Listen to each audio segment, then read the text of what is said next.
Good morning. सकाळी सकाळी ह्या सुंदर व्ह्यूने दिवसाची सुरुवात झाली होती.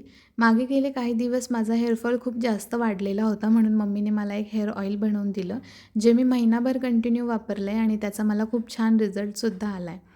मम्माने केसांना तेल लावलं आहे म्हटल्यावर अनय कसं मागे राहणार ना. लगेचच बॉटल घेऊन आला आणि त्याला त्याच्याच हाताने तेल लावायचं होतं. थोड्या वेळाने मी मस्तपैकी बीटरूटचा फेस पॅक लावून घेतला.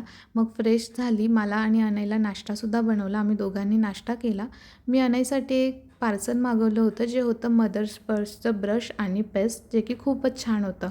संध्याकाळी फ्रेश होऊन मस्तपैकी खाली वॉक करायला गेलो. अनय थोडा वेळ छान खेळला आणि घरी येताना त्याच्यासाठी दूधसुद्धा घेऊन आलो. आज या ऑफिसच्या कामानिमित्त बाहेर गेले होते आणि घरी यायला लेट होणार होता, म्हणून आम्ही दोघंच होतो. मग स्वयंपाक केला, लवकर जेवण करून घेतलं. त्यानंतर अनयला फ्रेश केलं आणि नेहमीप्रमाणे स्टोरी रीडिंग केली. त्यानंतर त्याची थोडा वेळ मस्ती आणि मग तो झोपून गेला. असं संपवला आजचा दिवस. चलो बाय.